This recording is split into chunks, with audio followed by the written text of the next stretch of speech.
बोलो सतगुरुदेव की जय। बंदी छोड़ कबीर परमेश्वर जी की जय। बंदी छोड़ गरीबदास जी महाराज जी की जय। स्वामी रामदेवानंद जी गुरु महाराज जी की जय।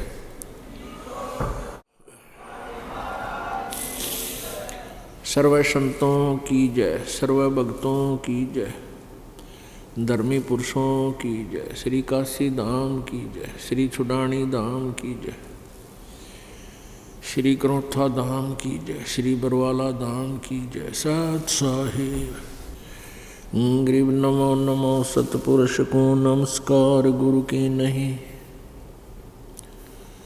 सुर नर मुनि जन साधुआं संतों सर्वदी नहीं। सतगुरु साहिब संत सब डंडो तुम प्रणाम।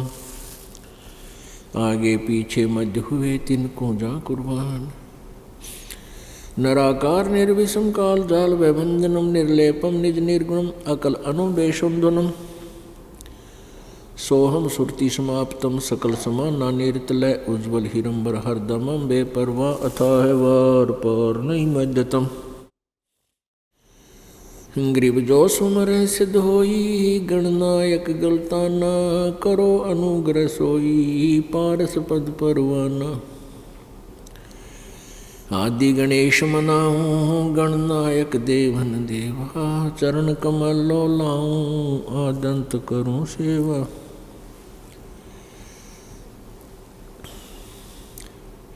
परम शक्ति संगीतम रिद्धि सिद्धिदाता सोई। अवगत गुणे अतीतम सत्पुरुष निर्मोही।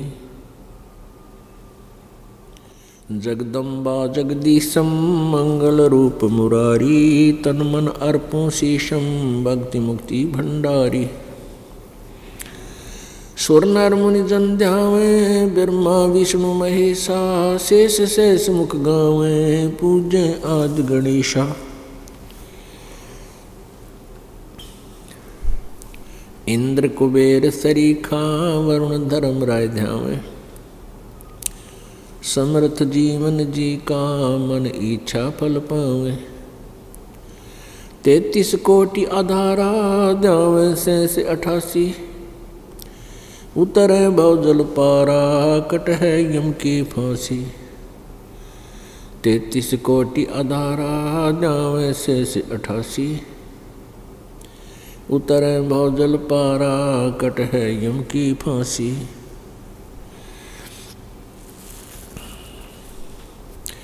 कर जोरों विनती करूं धरूं चरण पर शीस। गुरु जी राम देवानंद जी महाराज ने दियो नाम बख्शीश।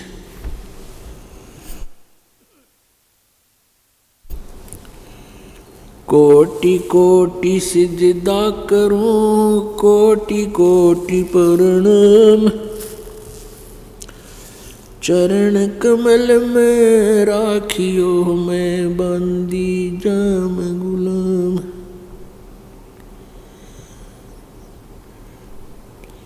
कुत्ता हूँ गुरुदेव का रामपाल दास का नाम। गले प्रेम की जेवड़ी जा खेचो जाऊं। तो करो तो बावड़ू दूर दूर करो तो जाऊं। जो राखो तो ही रहूं जो देवो सो खाऊं। जय इब कै सतगुरु मिले सब दुख आँखों रोए। चरणों ऊपर शीश धरूं कहूँ जो कहनी हो। कबीर साईं मिलेंगे पूछेंगे कुशलात। आदि अंत की सब कहूँ अपने दिल की बात। गुरु जी तुम ना भूलियो चाहे लाख लोग मिल जाएं। हमसे तुमको बहुत है, तुमसे हमको नहीं। अब गुण किए तो बहुत किए, करत न मनिहारे। बावे बंदा बख्श दियो, बावे गर्दन उतार। अब गुण मेरे बाप जी बख्शो गरीब नवाज। जे मैं पूत कपूत हूँ, बहुर पिता को लाज। मैं अपराधी जन्म का, नख सिख बरे विकार। तुम दाता दुख भंजना, मेरी करो संभार। परम पिता परमात्मा सारी सृष्टि के रचनहार कुल मालिक कबीर परमेश्वर जी अपनी प्यारी आत्माओं को यथार्थ ज्ञान देने के लिए इस काल के लोक में आते हैं। वो हमें आकर बताते हैं कि तुम यहाँ काल के जाल में फंसे हुए हो, जन्म और मृत्यु के इस दीर्घ रोग से ग्रस्त हो।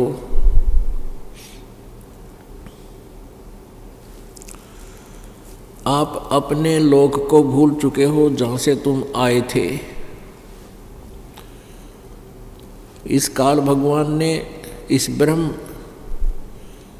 अर्थात ज्योति निरंजन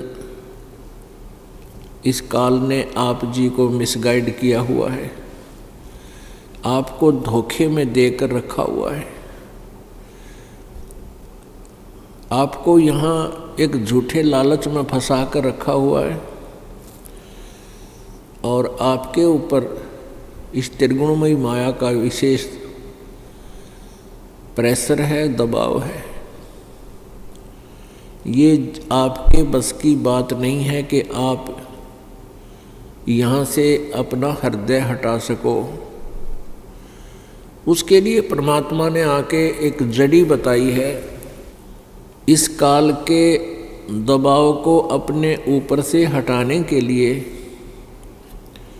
परमेश्वर कबीर जी ने हमें एक तरीका बताया है, विधि बताई है।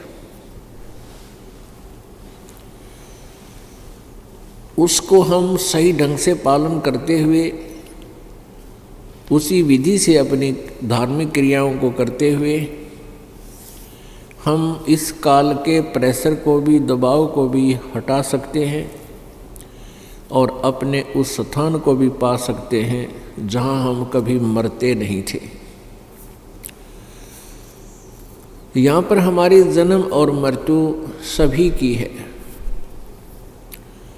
चाहे कोई भी है। यहाँ ब्रह्मा जी हैं, विष्णु जी, शिव जी, ये भी जन्मते और मरते हैं। इनको भी यही रोग लगा हुआ है, जन्म और मृत्यु का। और जब तक हमारा जन्म और मृत्यु का ये सिलसिला, ये झंझट समाप्त नहीं होगा, हम सुखी नहीं हो सकते।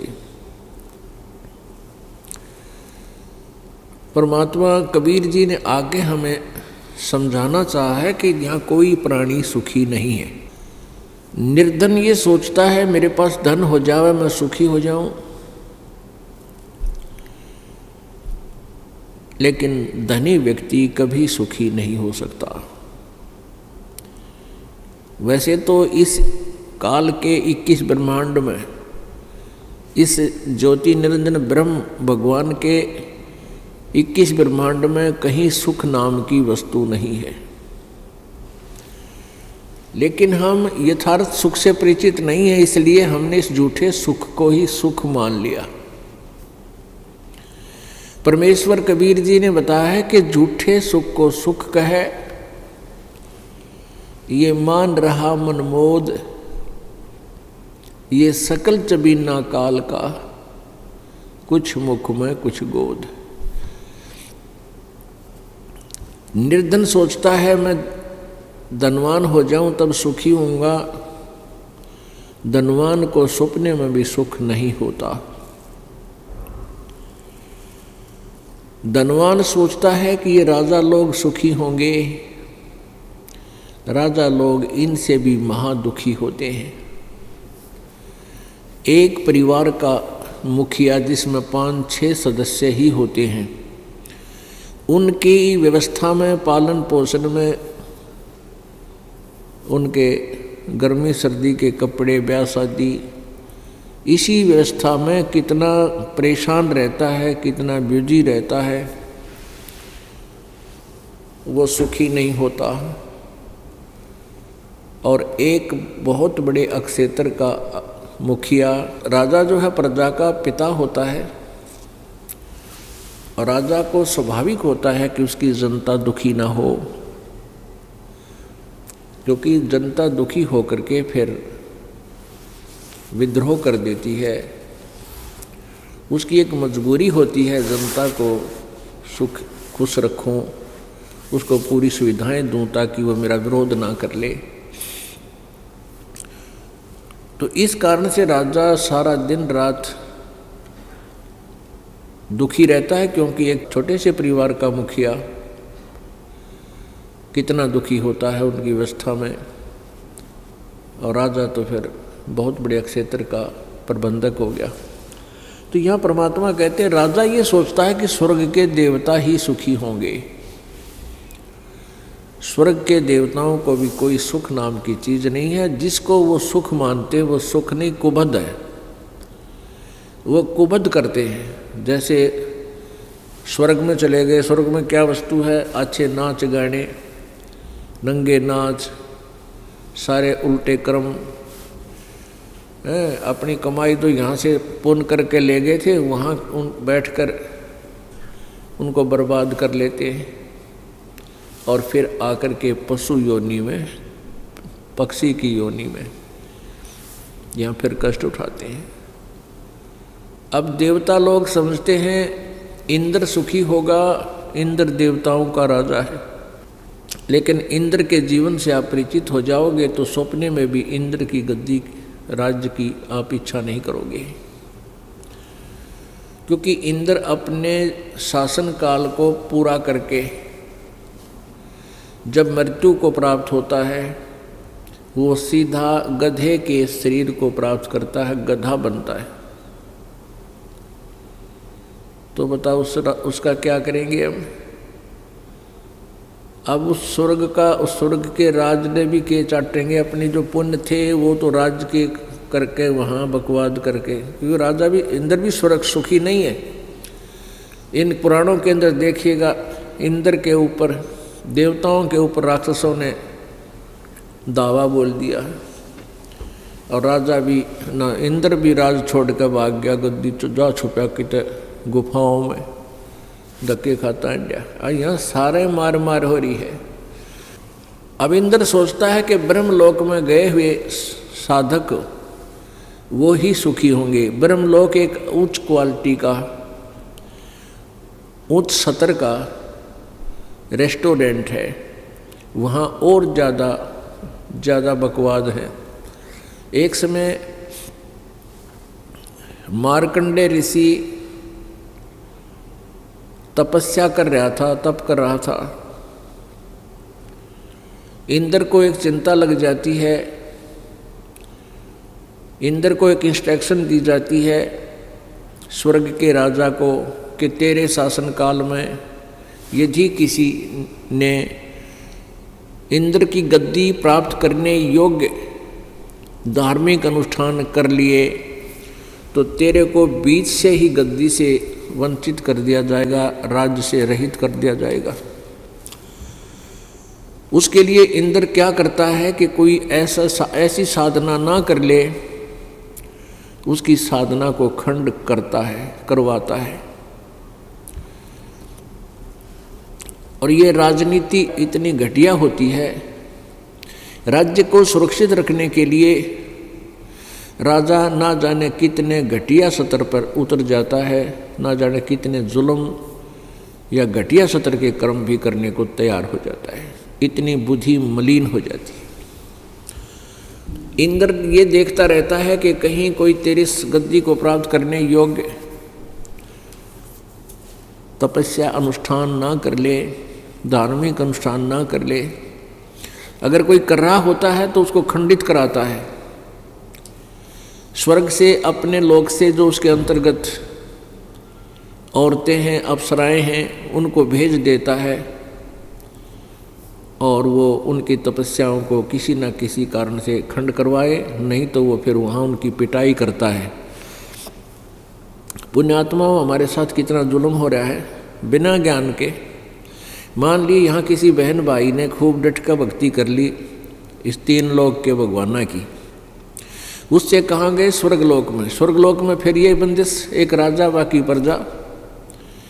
वो अच्छी आत्माएं वहाँ देव कहलाती हैं, देवी कहलाती हैं। उन देवियों का फिर वो राजा मिसयूज करता है, स्वयं भी बकवाद करता है और फिर अपने शासन को सुरक्षित रखने के लिए इस तरह उनको दबाव दे करके, प्रेशर से, और भेजता है कि उस व्यक्ति का तू उसके पास जा, गंदा कर्म कर और उसके तप को खंड करवा, नहीं तो तेरे को यहाँ सजा दूंगा। ऐसे जुल्म। और जहाँ पर वो देखता है कि अप्सराएं सक्सेस नहीं हो पाएंगी, अपनी पत्नी को भी इस दुष्कर्म के लिए भेज देता है, राज्य को सुरक्षित रखने के लिए। ये राज्य की इतनी गंदी चसक होती है। परमात्मा कहते हैं आपको जब ये ज्ञान होगा, सतगुरु मिले तो इच्छा मेट पद्मल पदे समाना, कोई संत मिलेगा तो यहाँ से ऐसे ज्ञान दे करके आपकी बुद्धि को हटा करके सतलोक में जोड़ेगा। और जहाँ आशा ता बासा होई, मन कर्म वचन सुमरियो सोई। इंद्र ने एक अप्सरा भेजी मार्कंडे गोसाई, ऋषि मार्कंडे गोसाई की जो ना तपस्या को भंग कराने के लिए। उस उर्वशी ने बहुत सुंदर हार श्रृंगार किया, पूरे शरीर के ऊपर सुंदर सुगंधित लेप किया और वहाँ मार्कंडे ऋषि जहाँ बैठे तप कर रहे थे उसके सामने डांस करने लगी और अपनी सिद्धि से वहाँ एक ऐसा माहौल बना दिया, ऐसा वातावरण बना दिया, बहुत सुंदर, ना गर्मी ना ठंड, सर्दी रही, बसंत जैसा मौसम बना दिया और वहाँ डांस करने लगी।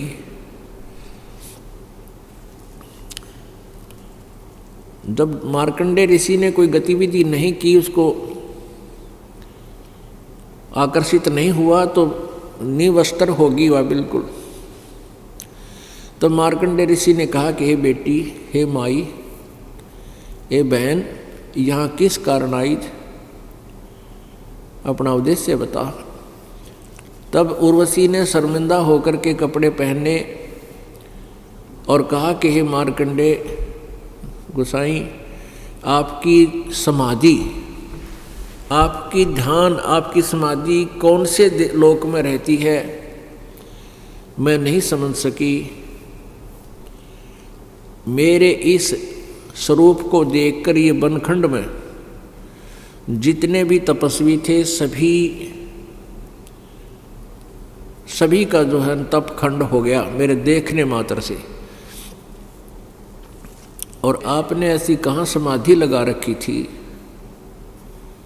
समाधि मीन मेडिटेशन, मेडिटेशन हिंदी में ध्यान कहते हैं, कि आपका ध्यान कहाँ गया हुआ था? आंखें खुली हुई थी।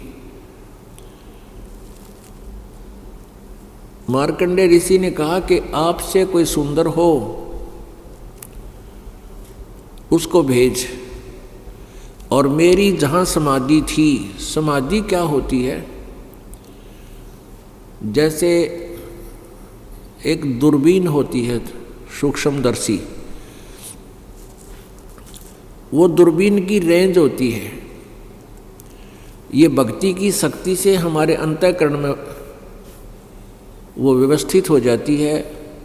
जितनी भक्ति करते हैं उतनी ही हमारी समाधि की रेंज बढ़ती चली जाती है।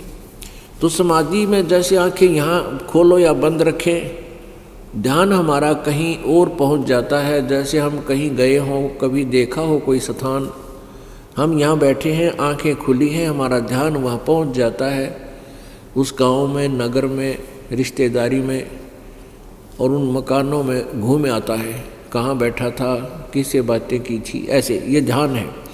तो ये तो एक वैसे ध्यान है, मन घूम आया। एक ऐसी स्थिति होती है कि यहाँ बैठा ऊपर के लोगों को या दूर देश में यहाँ पर भी वो देख सकता है कौन व्यक्ति कहाँ बैठा है, और ऐसे यहाँ बैठा उसकी आत्मा, वो समाधि बोलते हैं, वहाँ पहुँच जाती है। तो उसने बताया कि मेरी समाधि में जहाँ मेरा ध्यान गया हुआ था, जहाँ मैं नाच देख रहा था। अपने आत्माओं, एक कंसेप्ट को क्लियर करने के लिए बहुत सी जो है ना आपको ज्ञान बताने पड़ेंगे, बहुत सी जो है प्रमाण देने पड़ेंगे। अब समाधि कैसे लाई जा सकती है? समाधि के लिए जैसे समाधि लगा कर कहते हैं ना, भजन करे और कई वर्षों तक बैठा रहा, कई कई घंटे बैठा रहता है, तो उसमें ऐसा ही होता है। हमारे शरीर में ये कमल बने हुए हैं, और अभ्यास हठ योग से करते करते कोई चैनल उसकी पिछली पुण्य कमाई से कोई चैनल ऑन हो गया, यानी कोई कमल खुल गया, उसमें वो आत्मा उसका प्रवेश कर गया। शरीर यहीं पर है, वो अपने ही शरीर में अंदर से ही उस टीवी पर देखता देखता अंदर घुस जाता है, और उस कमल में, यानी जैसे गणेश जी के कमल में, मूल कमल में प्रवेश हो गया, उसके लोक में समाधि पहुंच गई ऑटोमेटिकली। और वहाँ जो हो रहे हैं नाच गाने, कोई भी क्रिया, किसी प्रकार का कोई राज का पाठ का कोई व्यवस्था, गण हैं वह बैठे हैं, बातें कर रहे हैं, कोई कहीं कुछ हो रहा है, कहीं कुछ हो रहा है, जैसे इस लोक में चल रहा है, ऐसे वो देखता रहता है।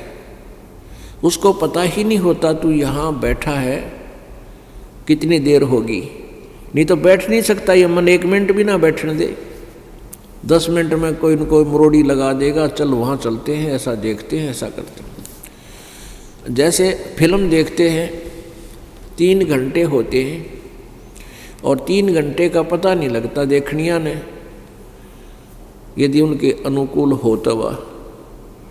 तो इसी प्रकार ये अंदर एक फिल्म देखते रहते हैं, और इस कारण से ये काफ़ी वर्षों तक न्यों बैठा करते, और उस बैठे रहने से इनको तप बन जाता है, और कभी याद आ जाता है तो ये मंत्र का जाप भी करते हैं। इन दोनों का मिला जुला जो संयोग है, इनको स्वर्ग में प्राप्त होता है। जिसने ज़्यादा समाधि मेडिटेशन यानी हठ योग किया, तप किया, तो उसको इंद्र बना दिया जाता है, स्वर्ग का राजा भी बन जाता है। ओम नाम का जाप साथ में ये हठ योग करने वाले पहले ब्रह्मलोक में जाते हैं, और ब्रह्मलोक के बाद फिर ये पृथ्वी पर राज्य प्राप्त करते हैं, और उसके बाद 84 लाख योनियों में धक्के खाते हैं। तो मार्कंडेय ऋषि कह रहा कि मेरी समाधि जहाँ पर थी, अर्थात मैं जहाँ नाच गाने देख रहा था ब्रह्मलोक में, वहाँ नाचने वाली अप्सराओं की तेरे जैसी तो वहाँ 7 नौकरानी थी, 7, उनके पैर धोने वाली। तो मैं तो उनके डांस देख रहा था, और तेरे ते कोई सुंदर और हो उसने भेज। तो वो कहती है कि मैं इंद्र की रानी मैं ही हूँ, पटरानी, इंद्र की पटरानी मैं ही हूँ, और आप एक बार स्वर्गलोक में, इंद्रलोक में चलो, नहीं तो मुझे दुहागन करेंगे, मुझे धिक्कारेंगे, मेरी आप एक बार वहाँ चलो, मेरी बेइज्जती हो जाएगी कि तू हार कर आएगी। मार्कंडेय ऋषि ने कहा कि इंद्र की मृत्यु होगी तब तू क्या करेगी? उर्वशी ने कहा कि मैं ऐसे ऐसे 14 इंद्रों को वरूंगी। अब पुण्यात्मा इस काल के जाल से परिचित हो अच्छी तरह। वो पुण्यात्मा जो वहाँ पटरानी बनी है स्वर्ग के राजा की, उस पुण्यात्मा ने कितने साधना की, यहाँ की कितने जबरदस्त साधना की होगी, कितनी लंबी आयु प्राप्त की। कहती है 14 इंद्र वरूंगी मैं और फिर मरूंगी। एक इंद्र का शासनकाल 72 चतुर्युगी 72। ये जो चतुर्युगी किसे कहते हैं? सतयुग, त्रेता, द्वापर, कलयुग, इन चारों युगों का जो पीरियड है इसको चतुर्युगी कहते हैं। ये कितना होता है? 43,20,000 वर्ष। एक चतुर्युग 43,20,000 वर्ष का। और एक इंद्र का शासनकाल 72 चतुर्युग 72। और वो कहती है कि मैं ऐसे ऐसे जो 72 चतुर्युग तक राज करेंगे, फिर ये इंद्र तो मर जाएगा जो वर्तमान में है, ये तो गधे की योनि में जाएगा।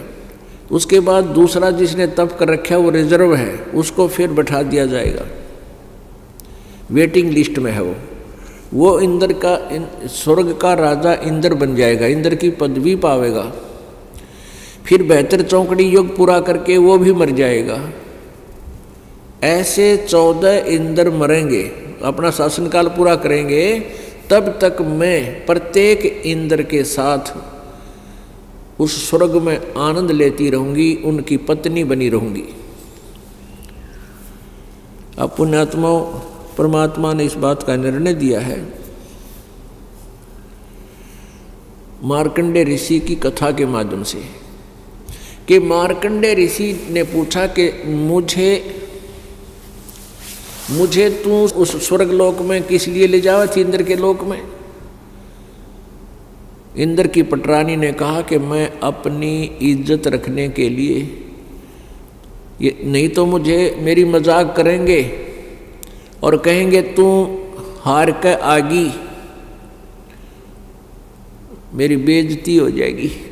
मार्कंडेय ऋषि ने पूछा कि 14 इंद्र करेगी, वो 14 भी मरेंगे, फिर क्या करेगी? यानी मृत्यु तो तेरी फिर भी होगी। फिर वो कहने लगी जितने इंद्र मैं भोगूंगी वह तो गधे बनेंगे और मैं गधी बनूंगी अपना ये स्वर्ग का समय पूरा करके। तो मार्कंडेय ऋषि बोला फिर गधियां का इज्जत किसी, जब तू खुद कह तू अब जिंदा जी गधी, क्योंकि 14 खत्म करेगी और फिर भी इज्जत का ठेका ले रही, देख मन के किसी खोटे काम, और फिर भी इज्जतदार कहलाती है, 14 खत्म करेगी, 14 इंद्र भोगेगी और फिर क्या बनेगी? फिर गधी। आज भी गधी है तू बनने से पहले। इतने में इंद्र आ गया, जो पता लगा कि मार्कंडेय ऋषि टस से मस नहीं हुआ। इंद्र ने आकर कहा कि हे महाराज, हे बंद निवाज, इंद्र की गद्दी प्राप्त करो, तुम जीते हम हारे। मार्कंडेय ऋषि ने कहा कि अरे अरे इंद्र, तू क्या कहता है? ये इंद्र की गद्दी मेरे किससे काम की नहीं,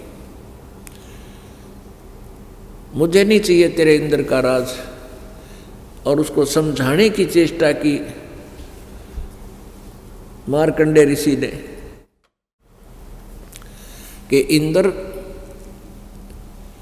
अब तुझे मालूम है कि 72 चौकड़ी युग पूरा करके तेरी मृत्यु होगी, तेरा शासन काल पूरा होगा और उसके बाद तू गधा बनेगा। आजा, मैं तुझे एक ऐसा मार्ग बताऊंगा, ऐसी भक्ति दूंगा, तू अमर हो जाएगा, तो फिर तेरी मृत्यु नहीं होगी। अब मार्कंडेय ऋषि ने कहा कि आजा तुझे ब्रह्मलोक की साधना बता दूं।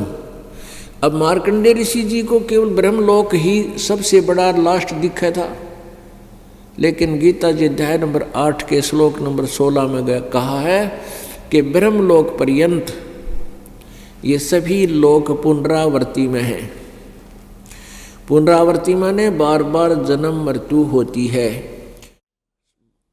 इसको महास्वर्ग भी बोलते हैं, ब्रह्मलोक भी बोलते हैं। ब्रह्मलोक में गए प्राणी भी अपने पुण्यों को समाप्त करके, पुण्यों के अक्षीण होने पर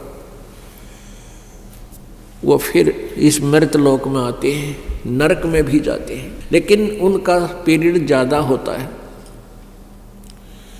ब्रह्मलोक में गए हुए प्राणियों का समय बहुत ज़्यादा हो जाता है। वहाँ पर भी इस बात पर निर्भर करती है कि जिसने अधिक साधना कर रखी है ओम नाम की या गहवन किए हैं, तो उसका शासनकाल एक ब्रह्मा की मृत्यु तक भी रह जाता है, प्रत्येक का नहीं, विशेष का।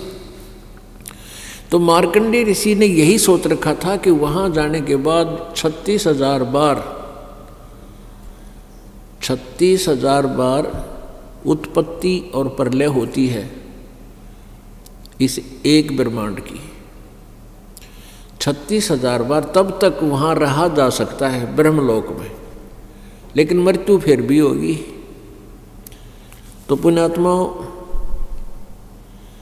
परमेश्वर कबीर जी ने आकर हमें ये ज्ञान दिया है, स्वयं ही आकर हमें ये ज्ञान बताया है कि इस जन्म मृत्यु के रोग से छूटने के लिए आप जी को मेरे द्वारा यानी कबीर परमेश्वर जी द्वारा बताई गई साधना का अनुसरण और उसका पालन करना होगा। फिर तुम्हारी मृत्यु कभी नहीं होगी, सतलोक चले जाओगे। पुण्यात्मा, ब्रह्मा जी की भी मृत्यु होगी, विष्णु जी की भी मृत्यु होगी और शिव जी की भी मृत्यु होगी। इनका पिता है ज्योति निरंजन, की माता है दुर्गा या अष्टांगी प्रकृति देवी, इसकी भी मृत्यु होगी। जो इनका पिता है काल, इसको ब्रह्म बोलते हैं, ब्रह्म जो 21 ब्रह्मांड का स्वामी है, इस ब्रह्म की भी मृत्यु होगी। अब यहाँ थोड़ा सा कंसेप्ट क्लियर करना पड़ेगा, क्योंकि पवित्र हिंदू धर्म के अनुयायी जो हैं हिंदू, ये ब्रह्मा विष्णु महेश को अजरो अमर मानते हैं दंत कथा के आधार पर, लोक वेद के आधार, जबकि इनकी जीवनी में लिखा है कि इनका जन्म मृत्यु होता है। इसके इनके माता पिता हैं। ये देखिएगा श्रीमद् देवी भागवत पुराण यानी दुर्ग शक्ति पुराण, श्रीमद् देवी भागवत सचित्र मोटा टाइप केवल हिंदी, गीता प्रेस गोरखपुर।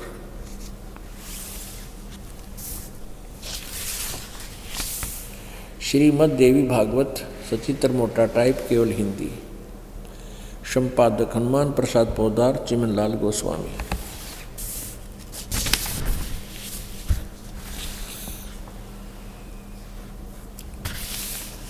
प्रकाशक एवं मुद्रक गीता प्रेस गोरखपुर, गोविंद भवन कार्यालय कोलकाता का संस्थान।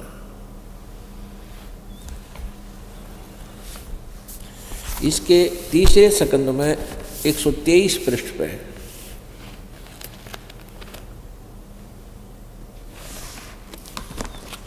ये है संक्षिप्त देवी भागवत तीसरा स्कंद,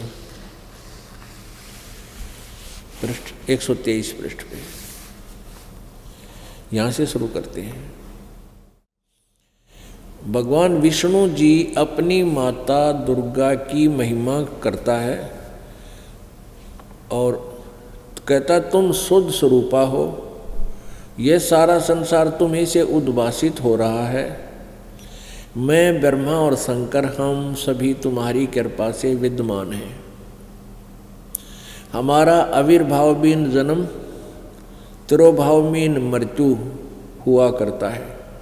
हमारा तो जन्म और मृत्यु, आविर्भाव और तिरोभाव होता है, अर्थात हम अविनाशी नहीं हैं। केवल तुम ही नित्य हो, तुम ही अविनाशी हो, जगत जननी हो, प्रकृति और सनातनी देवी हो। ये प्रकृति भी दुर्गा को ही कहते हैं। अब यहाँ देखिएगा, भगवान शंकर बोले, देवी यदि महाभाग विष्णु तुम्ही से उत्पन्न हुए हैं, प्रकट हुए हैं, तो उनके बाद उत्पन्न होने वाले ब्रह्मा भी तुम्हारे ही बालक हुए। फिर मैं तमोगुणी लीला करने वाला शंकर क्या तुम्हारी संतान नहीं हुआ? अर्थात मुझे भी उत्पन्न करने वाली तुम ही हो। शिवे, संपूर्ण संसार की सृष्टि करने में तुम बड़ी चतुर हो। इस संसार की सृष्टि, स्थिति और संहार में तुम्हारे गुण सदा समर्थ हैं। उन्हीं तीनों गुणों से उत्पन्न हम ब्रह्मा, विष्णु एवं शंकर, यानी रजगुण ब्रह्मा, सतगुण विष्णु, तमगुण शिवजी शंकर, नियम अनुसार कार्य में तत्पर रहते हैं। अब इस पवित्र पुराण ने तीसरे स्कंद में 123 पृष्ठ पर यह स्पष्ट कर दिया कि ब्रह्मा, विष्णु, महेश ये तीनों नासवान हैं और दुर्गा इनके जन्म देने वाली है, इनकी माता है, जननी है। और दूसरा ये कंसेप्ट क्लियर, तीसरा ये हो गया कि रजगुण ब्रह्मा है, सतगुण विष्णु, तमगुण शिव जी। और चौथा कंसेप्ट ये क्लियर हुआ कि ये केवल नियमित काम कर सकते हैं। नियमित, जैसा कर्म आपका है वैसा ही दे सकते हैं, इसमें कोई परिवर्तन नहीं कर सकते। जैसे अभी तक हम सुनते आए हैं कि जैसे कर्म करेगा वैसा फल देगा भगवान। तो ये भगवान तो ब्रह्म तक भी, पर ब्रह्म तक भी एक पूर्ण ब्रह्म न छोड़कर, पार ब्रह्म को छोड़कर जितने भी ये भगवान हैं, ये केवल वर्क डन दे सकते हैं। जैसा किया वैसा ही फल मिलेगा। पुण्य के लिए अलग अकाउंट है, खाता है, और पाप का अलग से, तो दोनों ही भोगने पड़ते हैं। तो ये स्पष्ट कर रहे हैं कि हम तो केवल वही जो सीमित हमारी पावर्स हैं, उस पावर्स के हिसाब से हम सब काम करते हैं। हम किसी में कुछ चेंज नहीं कर सकते, नियमित काम करते हैं। अपने आत्मा, जब तक ये तत्व ज्ञान हमें प्राप्त नहीं हुआ था, इस दास को भी पवित्र हिंदू धर्म में जन्म होने के कारण ब्रह्मा, विष्णु, महेश की वो लोक वेद कहानियाँ सुना करते थे। इनके कोई माता पिता नहीं, अजरो अमर हैं, यही सर्वशक्तिमान है, ये स्थिति, संहार और सृष्टि यही करते हैं। अब इनकी जीवनी हम खुद पढ़ने योग्य हुए। आपको भी पढ़ा इस प्रोजेक्टर के माध्यम से, तो अब हम ये डले नहीं ढोएंगे। हम ये भगवान जितनी शक्ति रखते हैं हम इससे परिचित हो गए, ये बुरे नहीं बताए। जैसे गीता जी अध्याय नंबर 2 श्लोक नंबर 46 में कहा कि अर्जुन, एक बहुत बड़े जलाशय की प्राप्ति के उपरांत छोटे जलाशय में जैसी आस्था रह जाती है, इसी प्रकार उस परमात्म तत्व को जानने के उपरांत अन्य ज्ञान में तेरी जैसी बुद्धि रह जाए, आस्था रह जाएगी, तेरी उतनी ही आस्था रह जाएगी। कहने का भाव ये है कि जैसे पहले तालाबों के ऊपर, जलाशयों के ऊपर आश्रित होता था मानव जीवन, फल फ्रूट बहुत होते थे, नाना आहार करना, कोई सब्जी बो लेते थे, थोड़ी बहुत कुछ अपना खेती करते थे, तो भी इन तालाबों का ही सहयोग दिया करते थे। वर्षा समय पर हो जाया करती थी, वर्षा होती रहती, कई बार अकाल भी गिर जाते थे। तो जैसे छोटे तालाब में जिस पर आश्रित है वो व्यक्ति, एक परिवार ऐसे 10-10, 5-5 परिवार एक तालाब के किनारे रहा करते थे, झोंपड़ी डाल डोल गए।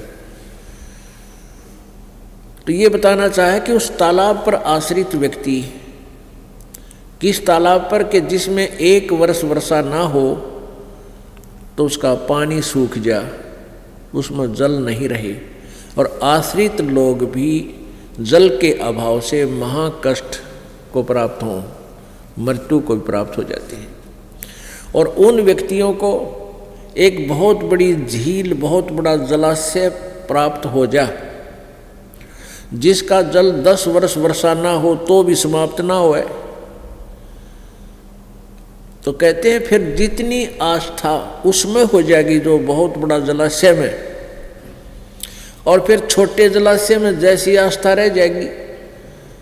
वो छोटा जलाशय बुरा नहीं, लेकिन सफिशिएंट नहीं, वो तो काम चलाऊ है, बुरा नहीं। जल तो उसमें भी है और बढ़िया मीठा जल है, लेकिन वो नष्ट होने का है, वो समाप्त हो जाएगा, और 1 वर्ष वर्षा ना हुई तो सब उसके आश्रित भी मर जाएंगे।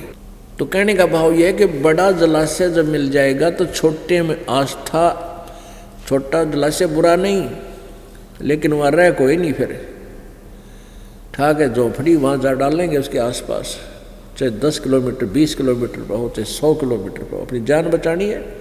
तो ऐसे ही बताया कि जब इन पूर्ण परमात्मा की महिमा से परिचित होने के बाद आप जी की आस्था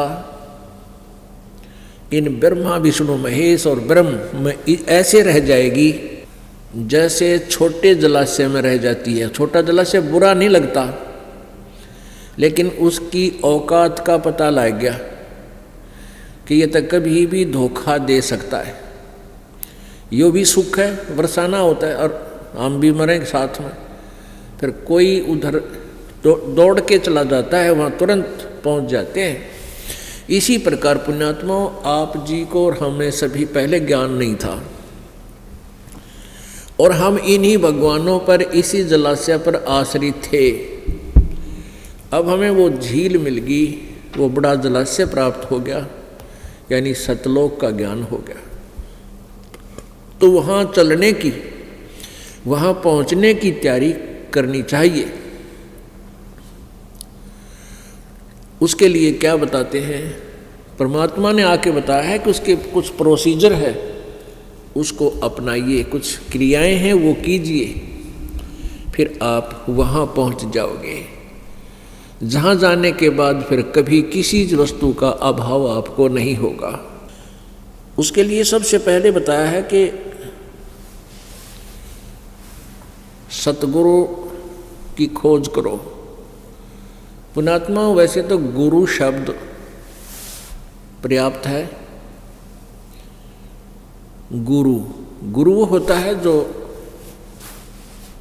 कोई मार्गदर्शन करता है। जैसे वैसे तो गुरु जैसे कोई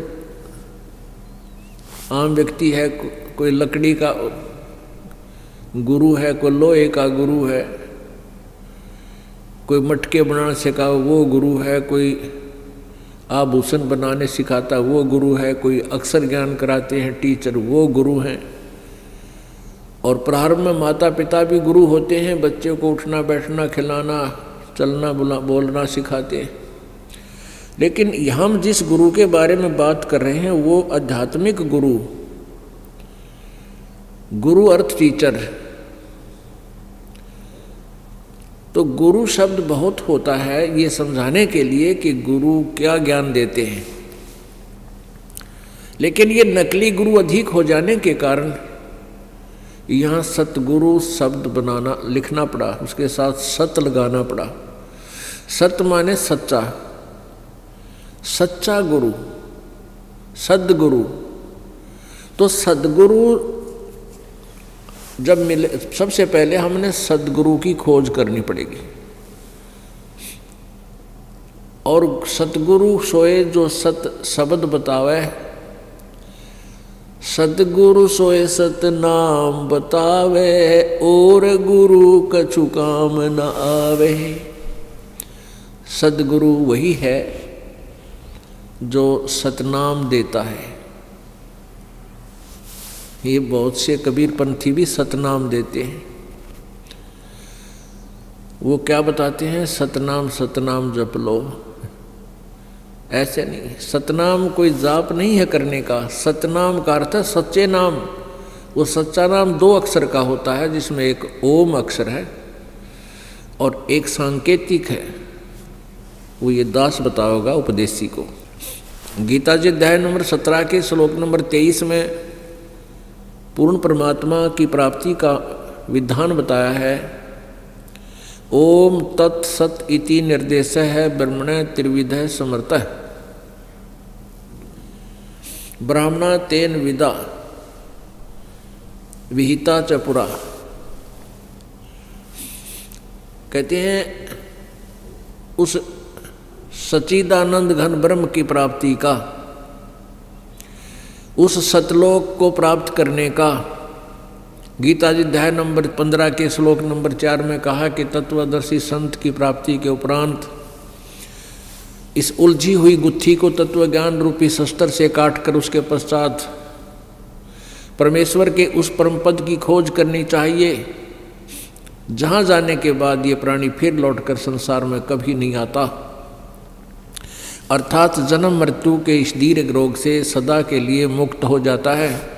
और जिस परमेश्वर ने संसार रूपी वृक्ष की रचना की, अर्थात पूरे सब ब्रह्मांडों की जिसने रचना की, वो कुल मालिक सृजनहार है।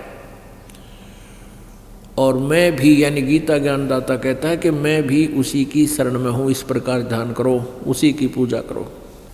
तो उसकी पाने के लिए, उस सतलोक में जाने के लिए, उस परम पद को प्राप्त करने के लिए कि जहाँ फिर जन्म मृत्यु कभी नहीं होती, उसके लिए यहाँ बताया है 17वें अध्याय के 23वें श्लोक में कि उस सच्चिदानंद घन ब्रह्म का, उसकी प्राप्ति का केवल ओम तत्सत, यह 3 मंत्र के जाप का और 3 विधि से जाप करने का निर्देश है। निर्देश माने फाइनल फैसला। अब जो सदग्रंथ बोलने वाला ब्रह्म कह रहा है कि ये निर्देश है, ये मेरा ऑर्डर है, नथिंग एल्स।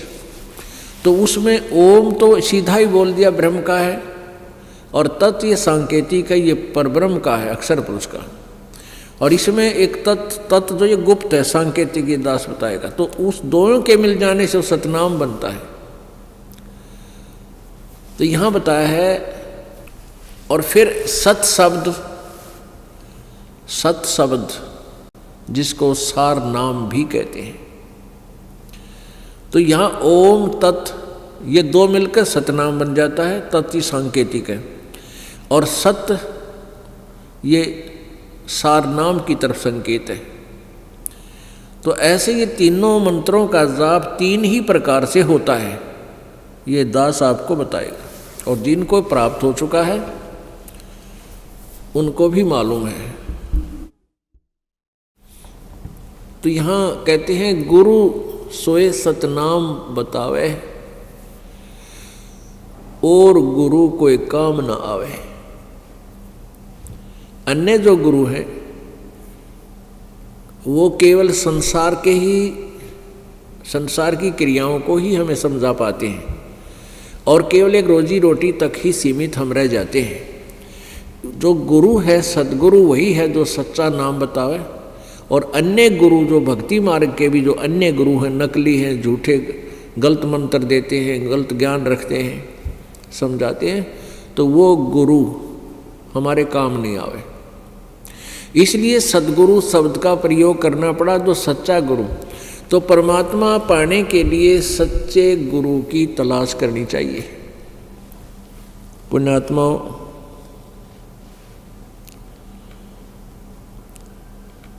परमात्मा पूर्ण ब्रह्म सर्वश्रेष्ठी रचनहार कबीर देव, कबीर साहब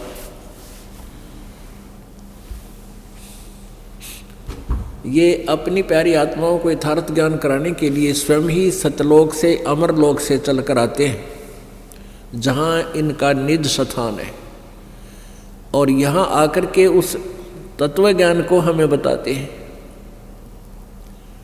तो उसमें क्या बताते हैं, एक समय परमात्मा कबीर जी आज से 600 वर्ष पहले, लगभग 600 वर्ष पहले, सन 1398 से सन 1518 तक 120 वर्ष इस धरातल पर एक जनसाधारण की भूमिका करके, एक तत्वदर्शी संत की भूमिका करते हुए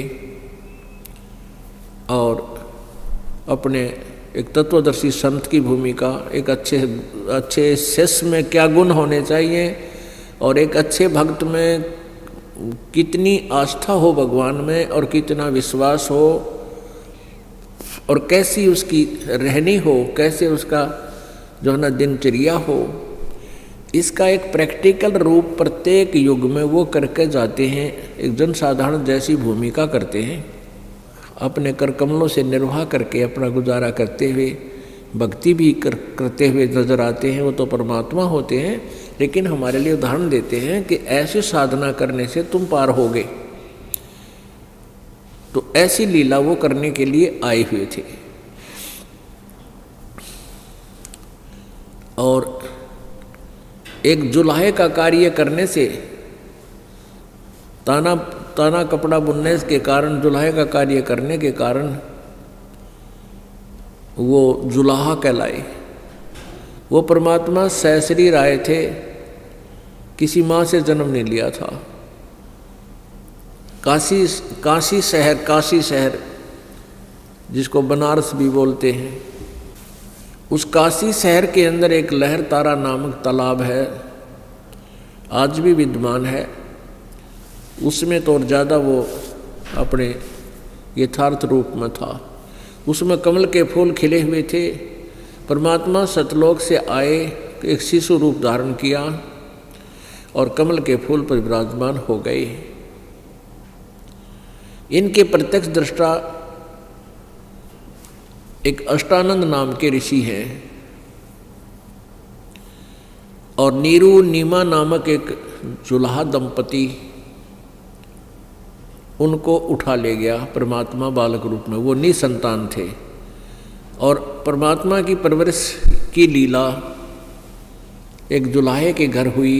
फिर बड़े होकर के उसी जुलाहे के कार्य को करने लगे, जिस कारण से जुलाहा कहलाए। उनके कोई माता पिता नहीं है।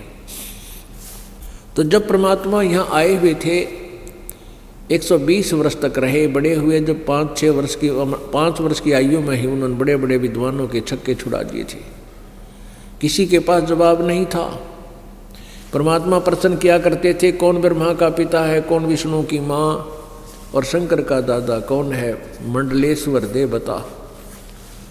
जिसके पास भी जाते थे कि ब्राह्मण, हे ऋषि, ये प्रश्न उत्तर दो। वो कहा करते थे, इनके कोई माता पिता नहीं है, तो अजरो अमर हैं, सर्वेश्वर हैं, महेश्वर हैं और ये सारी सृष्टि की यही करता है, यही सतिथि सृष्टि करता, यही सतिथि करता, ये संहार करता। लेकिन परमात्मा बताया करते थे, नहीं, आप गलत ज्ञान दे रहे हो, तुम अपने ही सदग्रंथों से परिचित नहीं हो। उस समय परमात्मा की, परमेश्वर कबीर जी की वाणी को किसी ने विश्वास नहीं किया, नहीं समझा।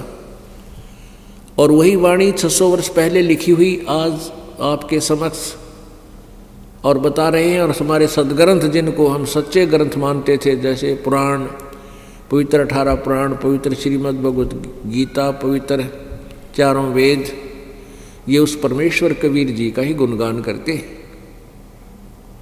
और ब्रह्मा विष्णु महेश की यथार्थ जीवनी से वो परिचित करा रहे हैं कि इनका जन्म मृत्यु होता है, दुर्गा इनकी माता है, ज्योति निरंजन इनका पिता, ये काल रूपी भगवान ब्रह्म।